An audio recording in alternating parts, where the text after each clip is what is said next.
Okay. Well, we can keep talking Yeah, while it's doing good its call. thing. Good call.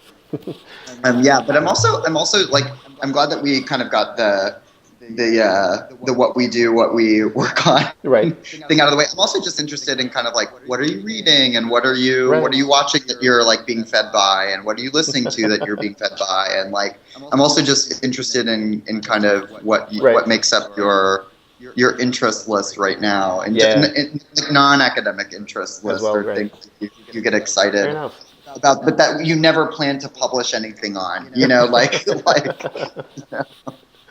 yeah. No, what have I been? I mean, what have I been up to? Like on the one hand, I have, and I think we. This is true of a lot of academics. I have the pile of aspirational reading that grows and grows. You know, Totally, the like things I totally. will read when and that I need to read before I get this book done, or I need to read in order to get this article Yeah, done. That yeah, still sort of percolates slowly, or yeah. continues to build. So yeah, I have a fair bit of stuff on there that's sort of piling up. But then as far as like not directly or things that are not directly related to my Yeah, main projects, on the one hand, I've had sort of a side interest in fieldwork methodology, yeah. and in like especially fieldwork methodology for nightlife research. So people working Oh, in cool. nightlife contexts. So I had edited a special issue kind of on that topic, and then more Yeah, I saw recently, that. yeah, and then Yeah. more recently now I also hoping to prepare an essay for a collection on specifically queer ethnography in music or something along those Great. lines. Like that's the Cool. collection, and then I'm hoping to then prepare Yeah. an essay specifically on sort of like the queer issues or queer related issues with Yeah. ethnography in nightlife scenes. And here, Yeah. music being primarily it, but also maybe other kinds of nightlife scenes. So, because I'm thinking, especially with as far as queer, sexuality is concerned, and nightlife scenes, of course, also sex industry or Yeah. even just sort of informal, Yeah. Totally. bathhouses, dark rooms, etc. All of those things overlap as well, and need Oh to yeah. be sort of understood or dealt with. And so that's Yeah. been a thing that I've been sort of Yeah. developing on the side.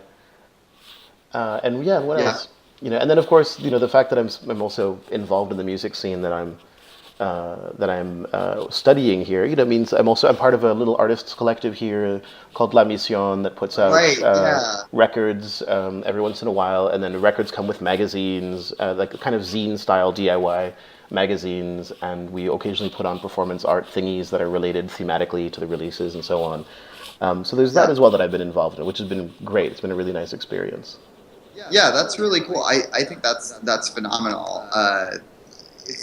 So do you was that something that you always wanted to do? Did you always want to like make music as well, or was that? Well, not entirely. I mean, I'd always been interested in making music to some degree, and actually, and ironically, my involvement with this La Mission collective Yeah. I've been mostly sort of responsible for the textual output, so to speak, and I've been somewhat involved in the music as far as selection is concerned, or like arranging for, helping to make decisions Yeah. about who we contact for remixes and so on. But actually, one of the other Yeah. members of the collective is really the guy who's been the Yeah. lead because he has Yeah. years of experience as an electronic Yeah. music producer and as a So DJ you're and like so the on. dramaturg, In a basically. way, You're like, yeah. Oh, yeah, actually, ironically, we also have a yeah, dramaturg who has lots of experience as a dramaturg, and yeah. she is the one who helps to, or she really sort of takes the lead on the performance pieces that we Oh organize wow. and so on. So I tend to be on the one hand more involved with the Yeah. preparation of the magazine, and then also writing certain content Uh, for everything as it comes out. But it is very much a collective labor that's as great. well. We do like everything as much as we can, sort of together. Yeah. But yeah, I actually was sort of brought into this project. Or I was sort of invited to join the project just as it was starting. I was approached by Uh-huh. the two other sort of founding members, and they had already had this idea sort of percolating that they wanted this, they wanted to put together something that would sort of a project that would involve kind of classic vinyl releases, like pressed vinyl releases, but Right. would also try to sort of repoliticize electronic music, especially like one of the main concerns of the whole project was this music, especially from disco onwards, has its historical roots in nightlife worlds of marginalized peoples, whether it's sexually marginalized or also racially Right. marginalized. Particularly, if we're thinking like the disco scene in New Yep. York or Chicago, later in San Francisco, and as this is sort of grown through the rave years and into the sort of early 2000s, the audiences have shifted, things have gone more mainstream at times, and especially in the last few years in the US, there's been this whole EDM explosion.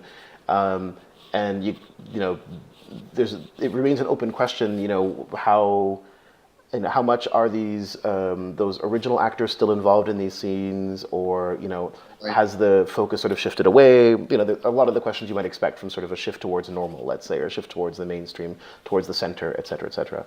Yeah. And so that's also been a thing that I had always been interested in, anyways, thematically. So when I was approached by by these two people, it you know really worked out well. It seemed like a great match, so to speak. And so I ended up getting Right. involved in this in the project itself. But already, sort of for a while, I'd been thinking about the historical sort of argument. Not so much a historical argument, but if, you know, that there's kind of almost a revisionist history to be written about, you know, how electronic music, especially dance music, developed from disco onwards, paying Right. more attention to the threads of sexuality and race as well, Yeah. instead of the more kind of standard music historiography of you know, great artists and their albums or whatever, which is kind of the equivalent of the, you know, great men and their wars kind of historiography.